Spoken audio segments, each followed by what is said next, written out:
Buenas tardes, soy Germán Guarín Riaño, integrante del Grupo 9 de Introducción a la Economía Colombiana. La tarde de hoy vengo a exponer la segunda entrega, comenzando con el primer punto, problemática nacional a través de la composición de las cuentas nacionales para el periodo 2008-2018, teniendo que para el año 2008 se presentó una clara desaceleración en la producción con respecto al 2007.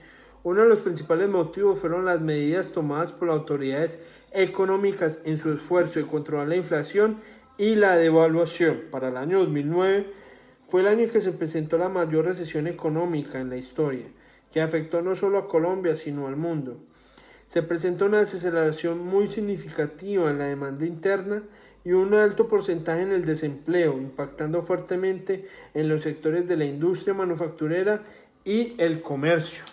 Para el año 2010-2011, tenemos que sin duda fue un año de recuperación económica. Los sectores como la industria manufacturera y el comercial presentaron una recuperación importante. Otro de los factores que jugó un papel importante en esta recuperación fueron los precios internacionales en el sector de la minería y el petróleo. El Banco de la República, por otra parte, redujo las tasas de intervención en el mercado monetario. Para el 2011, este año finalmente se consolida el proceso de recuperación económica que inicia en el 2010.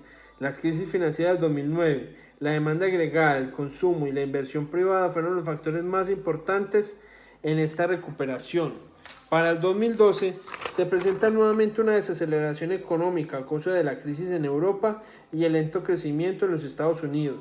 Se presenta de nuevo una caída en la industria y se registra un aumento en el gasto público que impacta en el crecimiento económico y aumento en los servicios sociales y obras civiles. Para el 2013, el crecimiento económico en Colombia fue bueno, pero siempre impulsado por la demanda interna en lugar de las exportaciones a través de los tratados del libre comercio. El sector agropecuario muestra una recuperación significativa este año liderado por el café. Aumenta también el gasto público, impactando y fortaleciendo en el sector de la construcción, por el aumento de las obras civiles para la vivienda popular, así como el aumento de los servicios sociales. Los sectores más afectados fueron la minería y canteras, pero principalmente el sector de la industria, que favorece totalmente las tasas de desempleo en el país. Para el 2014 tenemos que se presenta un nuevo proceso de desaceleración liderada por la continua caída de la industria, que promueve fuertemente el desempleo, y también por la caída del sector de minas y canteras, que representa un ingreso significativo para el país. El pilar más importante en este año fue el fortalecimiento del sector de la construcción, como resultado de los programas sociales de vivienda impulsados por el Estado. Nuevamente la balanza comercial es negativa por el fortalecimiento de las importaciones sobre las exportaciones. Tenemos que para el 2015 continúa el proceso de desaceleración económica, impulsado por la caída continua del sector de minas y cantera y también por el sector de la industria, con bases de fortalecimiento. Este año fueron el sector financiero, el sector del comercio, el sector de la construcción y el sector agrícola, este último liderado por el café. Tenemos que para el 2016, el crecimiento económico del país fue apenas del 2%, continuando con la desaceleración económica de los años anteriores. Los sectores que mantuvieron la economía en pie fueron los sectores financieros, de industria y de construcción, continuando afectados el sector de minas y canteras a causa de los precios del mercado internacional, lo que afectó indirectamente los sectores del transporte y suministro de electricidad, causando nuevamente un déficit en la balanza comercial. En el 2017, Colombia tuvo en este año las peores cifras de los últimos 8 años, creció solo un 1,8%. La balanza vuelve a mostrarnos cifras negativas, donde el sector más afectado fue el de minas y canteras, seguido por la industria, la construcción y el transporte. Se impacta fuertemente la disminución de la demanda agregada y la inversión. Por otra parte, la balanza comercial continúa en cifras negativas por el aumento de las importaciones y la desaceleración de las exportaciones. Y finalmente, para el 2018, tenemos que el país da señales de una recuperación económica. La industria manufacturera logra salir de las crisis tras varios años de déficit. En el sector de comercio, agricultura y finanzas, servicios públicos y administración pública y defensa reportan un crecimiento significativo con respecto al año anterior, mientras que el único sector que continúa en negativos es la explotación de minas y canteras. Por el lado de la balanza comercial también se muestran buenas noticias, ya que mucho tiempo el crecimiento de las exportaciones es mayor al de las importaciones, mostrando cifras positivas. Continuando con el segundo punto, análisis de la composición demográfica durante el siglo XXI, tenemos que, considerando el género, en la última década vemos un crecimiento cercano al 1% por año. La diferencia entre géneros se mantiene en un 3% por año y Colombia tiene una densidad poblacional moderada de 44 habitantes por kilómetro cuadrado. A 2018 se calculó un total de 49.834.000 habitantes, lo que indica un crecimiento anual de 250.000 habitantes aproximadamente, con un 0.29 de inmigrantes. La migración por desplazamiento forzoso ha modificado la distribución poblacional, asentando en las urbes la mayor cantidad y cambiando las estrategias rurales y urbanas para suplir la demanda que implican los cambios sociales, para así garantizar la calidad de vida de todos. El campo pierde auge, la economía del agro decrece y cambia el nivel socioeconómico. Respecto a los rangos de edad, la población activa mantiene un 68% promedio anual respecto a los infantes, con el 24,9%, y la tercera edad con un 6,7% promedio en tendencia para la década.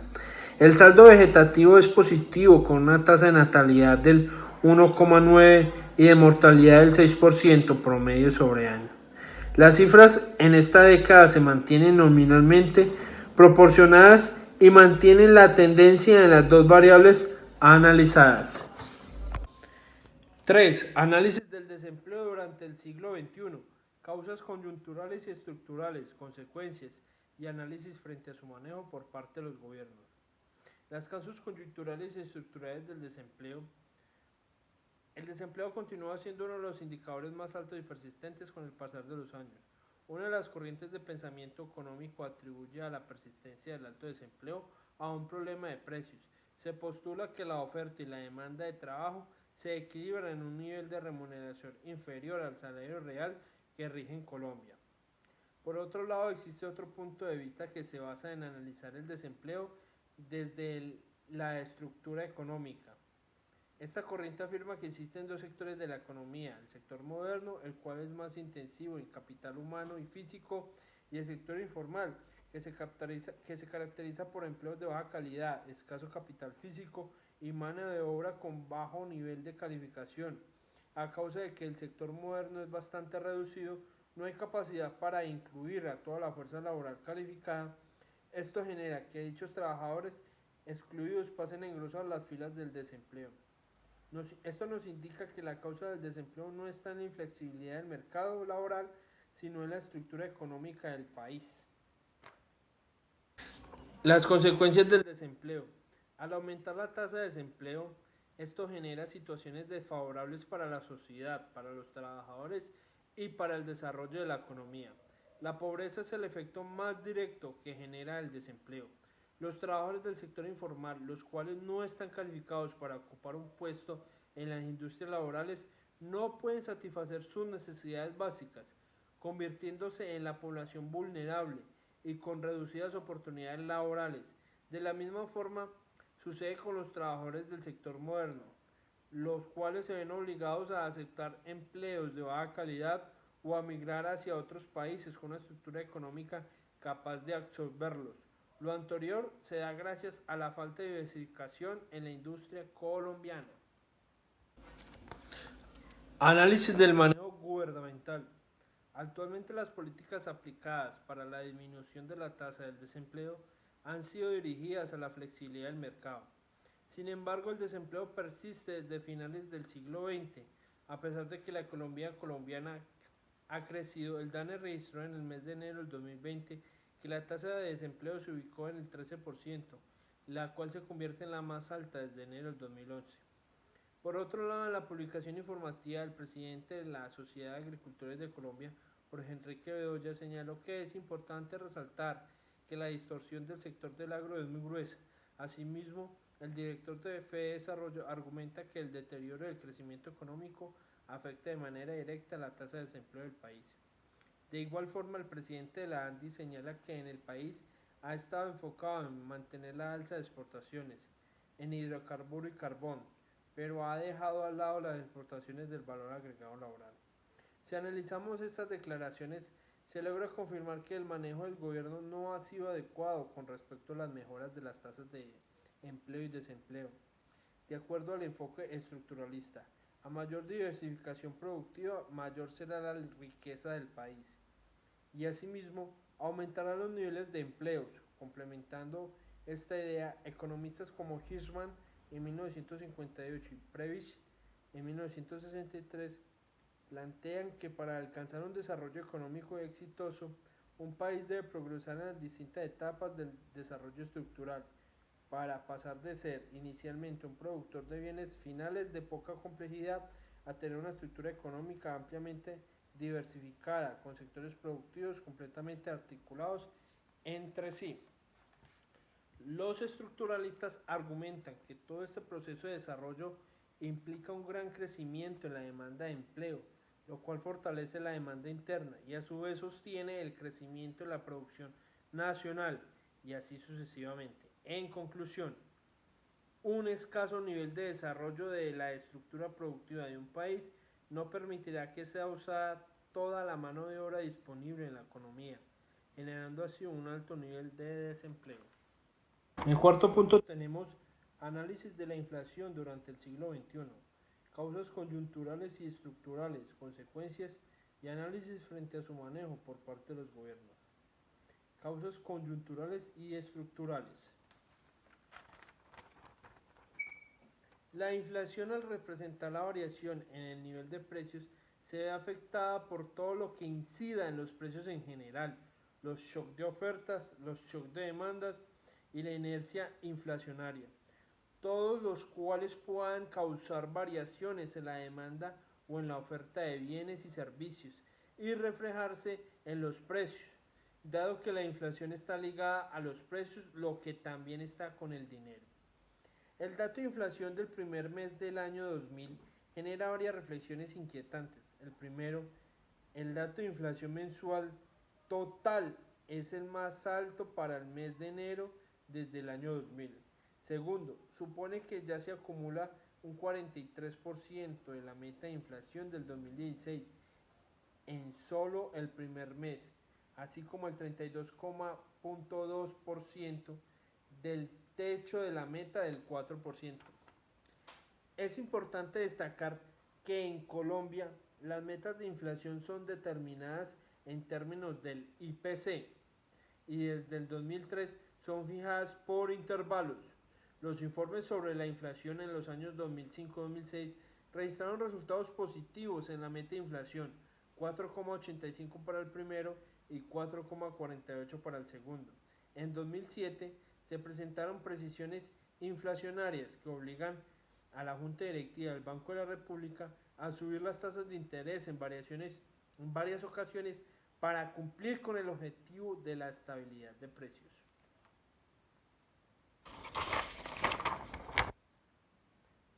El Departamento Nacional de Estadística DANE informó que en el año 2019 la variación mensual del índice de precios del consumidor fue del 0,31%, lo que llevó al dato analizado de inflación a un 3,31% ya en el 2019.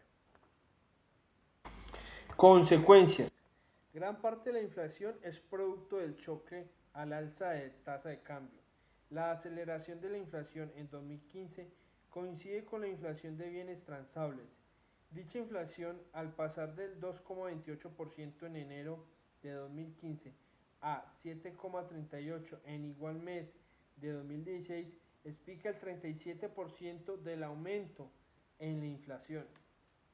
La tasa de cambio, a su vez, es el resultado de la fuerte caída en los precios del petróleo que se observa desde junio del 2014, y que desnuda la muy alta dependencia por los productos importados, en especial industriales. Esta alta dependencia significa un alto desahorro interno y un creciente endeudamiento de Colombia con el mundo.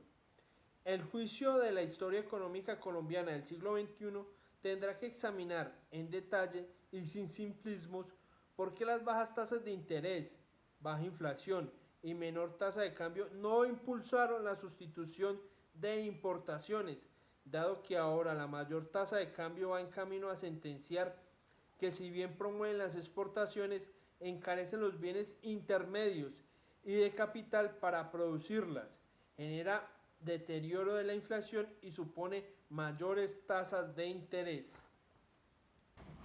Manejo por parte del gobierno. La política monetaria en Colombia tiene como objetivo mantener una tasa de inflación baja y estable y alcanzar el máximo nivel sostenible del producto y del empleo. De esta forma, la política monetaria cumple con el mandato de la Constitución de velar por mantener el poder adquisitivo del peso y contribuye a mejorar el bienestar de la población. Para lograr sus objetivos, el Banco de la República sigue un esquema de inflación objetivo en un régimen de tipo de cambio flexible. Con el objetivo de alcanzar la meta de inflación, el Banco de la República fija una tasa de interés de referencia, también conocida como tasa de interés política monetaria o de intervención.